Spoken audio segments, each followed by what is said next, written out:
name's Vicky. My name's Adrian. We have a son, Oliver, who is 4.5. He was diagnosed with AHC about 2 years ago now. Yeah, August. Yeah. But he started having symptoms from about 4 or 5 months of age. He started having dystonias, which I recognised, but I couldn't get anybody to listen. And I think recognition and listening to parents is probably a big stumbling block in the early stages of the diagnosis. So we're both involved with the AHC UK family group. We're both committee members, and we're both quite involved with fundraising and raising of awareness. It's really important to us that we find better treatment. This is such a horrible, horrible condition, and it's the fact that you never know. You never know what you're going to get. You never know which Oliver we're going to get in the morning, and if we're going to put the same Oliver to bed at night. And that's true of all of our kids. And it has an impact on every single element of our day and our lives. And we can't do normal family things. We can't go out and enjoy the sunshine. We can't enjoy exciting times like birthdays and Christmas. And it's hard.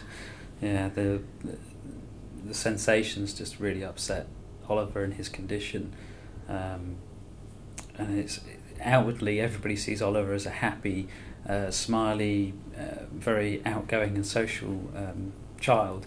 But the reality is they see him on the good days. The bad days is when we're staying at home, because he's crying, he's upset, he just wants to cuddle. He doesn't want to go out and socialise effectively, and that's the bit that people just don't see. And I think that's why we need support. That's why we need the fundraising.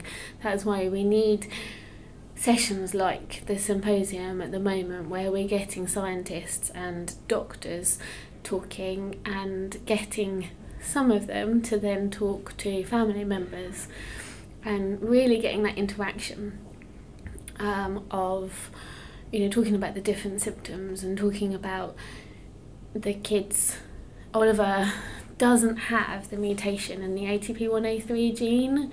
20% of the children don't. And we have been talking to some other family members. There's sort of 3 children who present very, very similarly, and none of them have the mutation. So I think, as far as we're concerned, more research into what has gone wrong in these kids. Is it that they have antibodies for the ATP1A3 or the ATPase? Much more research and much more collaboration with, as I said, the doctors and the scientists. Yeah, hopefully we're heading towards a sort of joint community where all the different countries can share information, and all the research goes together hand in hand, rather than having different countries doing similar research, actually pooling together and trying to find a faster way to find more information and inevitably find a cure. But that's all going to take time, and we need the efforts of funding and the people to do the research. Yeah, I think research and funding, as you said, is really important, but raising the awareness, getting the scientists interested and involved and wanting to study more. And I think the other thing is the similarities and the links between AHC and other conditions, and the fact that the more they can find out about AHC, the more you can actually find out about other conditions, several other conditions, and potentially find a cure for those conditions, even if you can't find a cure for AHC inevitably. There's so many things linked to it that the more people that can be involved and understand it, the better chance there is. Yeah. Blocks wise, I think the biggest blocks we've probably already covered is the lack of funding, it's the lack of understanding, it's the lack of interest. we will go to any lengths to help our kids, and who wouldn't? What parent wouldn't go to any length to help their children? But it's getting, our GPs, our primary physicians, to know more about AHC, so that when we go with a problem, we're not having to be the ones teach our doctors about our children's backgrounds. We've probably had a 2-year fight, almost 2-year battle, to get to the point where now the doctors are sort of listening to us, but they're asking us for the advice. They're asking us what treatment they should prescribe. Well, we're not the medical professionals, but we're here on the sort of the cutting edge and at this symposium to try and find out more about the condition, so that we can be better informed and help the medical professionals treat our children, which it seems backwards, but it's just such a rare condition, and you can't expect every GP to know about every rare condition that's out there. There are literally thousands, and this is just one, and it's the one that really affects us. I think as family groups, both within a country and within all the countries, we need to pull together. We need to make sure that we're working together. And as some of the other families say, it's one mission, is cure AHC. And probably the only other thing that we really need is, let's not forget about our other children, the siblings, because they've got a tough life growing up. If this horrendous condition affects the quality of life of our children, of our champions that are affected, it also affects the lives of their siblings. And we said Christmas is a big factor, birthdays are a big factor. We can't go out and enjoy the sunshine on summer days, so then our siblings miss out, or the children's siblings miss out on all of that as well. So maybe we need to look at pulling together for the siblings and doing more to support them, and more respite both for the siblings and for the parents. That's one thing I suppose we only get from friends and family is sort of respite. Basically, there's no structure in place to really give us any respite care.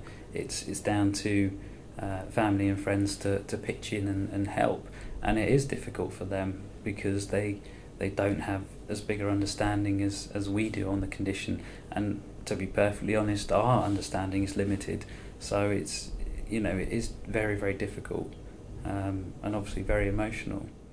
At the end of the day, I think we're all working to try and give our children a brighter future. Approximately 25% of the people with AHC don't have the ATP1A3 or the ATP1A2 mutations. So they present with all the classic symptoms. They have, as with all of the people with AHC, no two children are the same, but they have certainly a lot of similarities. They will have the weakness. Oliver has seizures. He doesn't have the nystagmus, but he fits all of the vital diagnostic criteria. To all intents and purposes, he has AHC, and before we found the gene, he would have been classed as having AHC. It's just that 25% of those people affected don't have the mutation in either ATP1A3 or ATP1A2, and at the moment they don't know any more than that. Literally today there were discussions about somebody a much older person that presented with a particular type of cancer, and she was found to have symptoms similar to AHC. And when they did more testing, she had autoantibodies against ATP1A3. And so literally hot off the press today we've been discussing, is it possible that these children who, or people who don't have the ATP1A3 gene, is it because they have antibodies? In which case that would be taking us off in a massively different direction treatment-wise, but it will require a huge amount of research to even get there before we, consider treatments or anything else. And that could be a red herring. It could be that they have a different mutation in a different gene that somehow has the same effect. We really don't know, and definitely that's a really important area for more research. I think one of the other things, actually, just thinking about conversations I've heard over the last 24 hours, is the condition itself is AHC, is alternating hemiplegia of childhood. But the thing is, it doesn't stop when they become 18, when they turn an adult. It's a lifelong condition, and it's the diagnosis is in childhood, but the condition itself carries on throughout their life, and there is this feeling by some people that in the medical profession they kind of not stop treating it when they become an adult, but they don't see it as being an issue, or they perhaps misunderstand the of childhood part. But I mean, again, hopefully that's education and awareness that we're trying to sort of push for, really. Yeah, and I think there are an increasing number of adult neurologists that are becoming interested in the field. And another interesting thing was the discussion of, is this a degenerative condition or not? And as a parent, I would say it is a degenerative condition. Oliver's episodes are getting worse, and he will improve as any child improves and develops, but he will then have episodes where he goes backwards. Yeah, and he's definitely had advances where his walking was better. He even started, saying some words, yeah. and then after a few episodes it's all gone backwards. His walking is it's terrible, effectively. It's Bambi-ish, and it's he's effectively non-verbal.